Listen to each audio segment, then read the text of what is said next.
what's also interesting is looking at the history of the Chinese Communist Party over the last 70 years or so, they often have these type of campaigns where they say 5% or 10% of the population is a counter-revolutionary or a rightist or an intellectual. And it's small enough that they can get, you don't need the other 90% to go after them. You only need a part of that 90%, but it'll still be larger than the targeted group, right? And that way you can get a chunk of the rest of society to say, oh, thank goodness I'm not part of that group. And now I'm going to help the Communist Party go after these bad guys. Right. And the life expectancy of those groups is never very high. No. But it's also just it sounds like one of those things where Mao used to just give these arbitrary targets, 1 in 10 people is a counter-revolutionary. And it's up to the village cadres to identify the 1 in 10 people that then need to be punished or killed or whatever it is. It's just so reminiscent of that, that Communist Party way of doing things. It's very Maoist in a way. It is. It brought back all kinds of memories. The interesting thing is that it's really being based much more on genetics these days. So which also ties into what we see in my theory about why the Uyghurs were chosen to be the group that they would start harvesting from, which I believe is much more racial and much less to do with religion. Okay, with Falun Gong, it really was about religion. Okay, it clearly wasn't ethnic in any way. It was. And it wasn't based on how much money you made or even your profession or anything like that. It was simply based on the fact that you were basically, it was similar to the Spanish Inquisition. You had to convert or die. And I don't believe that's really happening so much. The Islam is the central issue with the Uyghurs. I believe it is racial. And my proof for that is the level of rape.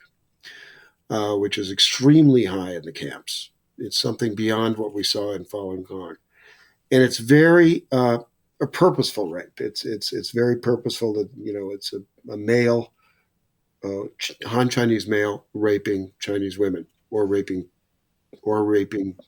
Well, sorry, Han Chinese male raping Uyghur women or Uyghur men in some cases. Now, there's a lot of cases of this. That's racial.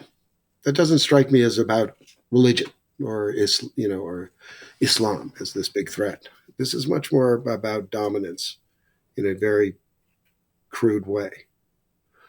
Now, I'm not saying any group was treated worse than the other. That's not my point here in any way. Because as you know, I had entire chapters on torture of Falun Gong in my book. And it's hair-raising. But what we see with the Uyghurs is less of the torture and more of the rape. And to me, that indicates this racial aspect fairly strongly. And it goes along with, there's other findings as well about the attempted testing, this endless testing of the Uyghurs. And it seems like at some points they were trying to show how close the Uyghurs, initially they were trying to sort of say, you think you're special and you're Uyghur, but actually you're really Chinese underneath it. You're just like us. So stop acting different. And that dropped after a while. And then it became an interest in showing how the Uyghurs were some way inferior as people. And that is something I'm very well familiar with from, maybe if you remember from Losing the New China, I talk about dancing in Uyghur restaurants and all that stuff. That was the standard thing. It was like going to a Negro jazz club, what I read about Negro jazz clubs in the 1920s in America. You'd go there for a good time, but you were kind of like, well, these people are, primitive and they're doing this jungle music and so forth. That is very much the attitude about Uyghurs today. Okay. They're there for the performance, to show that they're one of the happy 56 ethnic minority groups or whatever. And that's a little more than that. Their dancing is seen as much more sensual. Okay. Mm-hmm. The music is by far the best music in Beijing. It is, because it's really truly rhythmic, in my opinion. But it's fantastic music. The women are fantastically beautiful and as dancers and so forth. And that all of those things combine tell you kind of how they're observed. There's other methods of proof as well. I mean, when after the supposed terrorist attack, we don't even know really who did it in Kunming train station, they used to make everybody wait in Shanghai and Beijing and for the train. They had to go through a weapons screening before they got on the subway, the MRT, whatever. And that would take hours. And they simply did that. Oh, I don't know. They did it for 6 months or something.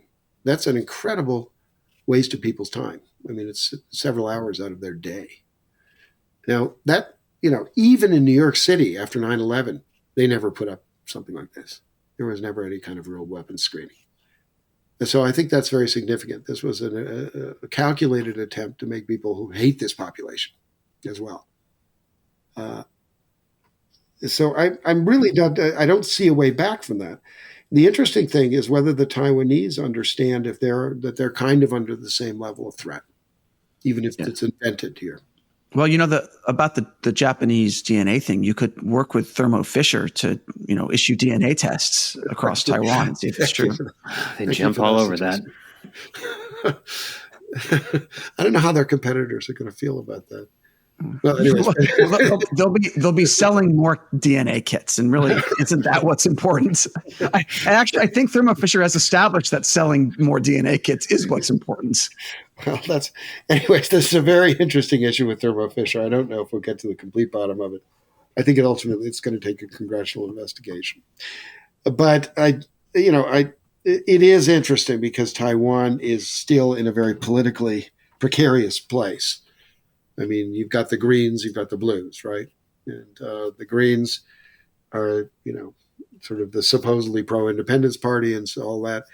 But they don't, because they were the out party for so many years, or the non-existent party, or the illegal party for so many years, they don't get along with the military, particularly the army. They consider the army was something, that shot people who stood up and for democracy in that country. And the mistrust still exists. So in some ways you can look at it and say, well, the KMT then, the Blue, should come in. But the Blues have their own problems. I mean, the problem is that they're much more Chinese, if you like. They're less Taiwanese, they're more Chinese. They kind of always want to make a deal. And so that's the worry there. So we're in this very precarious position. They do get along better with the military. And I don't know how to solve this problem at all. I mean, I did come up with one idea, which was that we should really have a military guy from America who would sort of bang heads together, who would have just come over to Taiwan and act as I'm not talking about an on-the-ground advisor. I'm talking about a bureaucratic advisor who would help out. But there is some dysfunction in the military there. And there's also the feeling that America can save us. America will save us when the time comes. The problem with that is that I'm not sure if you guys are aware of this, you let me know, but the average GDP, the GDP per person in Taiwan just surpassed that of Japan. That means it's one of the wealthiest countries in the world today. It's extraordinarily wealthy. They make the Ukraine look like a bunch of peasants. They make Israel look like, significantly lower. This is a phenomenally active economy. And the fact that they are only spending 2% of it, 2.5 now, on their military is ridiculous, frankly. I mean, Israel is its lowest rate of spending on the military right now. It's 5.5%. That's the lowest it's ever been in Israel. Okay. Ukraine, when the Russians attacked, was at 3.5. You'd think, Taiwan should at least be at 3.5. It's a phenomenally productive economy. And I used to say this to people. They'd say sort of like, we need to study Washington. We need to study how to make sure that the Americans will come in and help when it's time. And I said, you shouldn't be studying Washington. You should be studying Ukraine. Studying how they did this. This is a miracle that they're still fighting. You should be studying Israel. You should go to that country and study everything they do militarily, and how they are able to raise taxes, and how do they do this? How can they do that level of spending? Because you need to do that level of spending, because America will help those who help themselves. This is the bottom line. And so it's interesting to see how they're changing, and maybe they will change a little quicker. Informally, we're seeing some opinion polls which are showing a much greater willingness to fight now in Taiwan than was previously the case. So there may be a glimmer of hope. And I'm not talking about, people holding stupid demonstrations and walking around with flags and all that. That's not the way it's done. It doesn't have to be done that way. This is, but the Chinese are putting a lot of pressure on, and the assumption for most Taiwanese is that it's all talk. So we'll see. It's a very odd period right now of incredible wealth. I mean, I've never seen. I mean, even China, Taiwan, Taipei, the city has changed so much. I've been going there since 1994, and this time I was just absolutely stunned. The city looks great, so prosperous. So we'll see. And that is where, that's kind of where I'm going to leave the situation right now. I don't have a lot of great answers for it, but I can see the kinds of threats that are building. These are close on the horizon. So, on the other hand, having said that, I just want to add one more thing.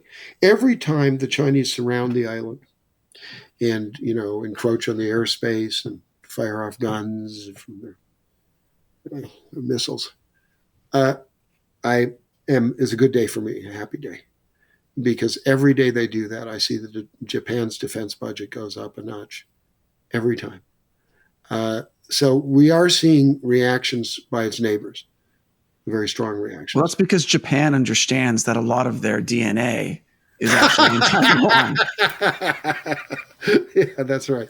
I forgot about that. Of course, it's the homing signals, within the population. Yeah, so this is something we're seeing. We are seeing a kind of a racialist China now, racialist nationalist China. I'm at Victims of Communism Foundation, and I find it.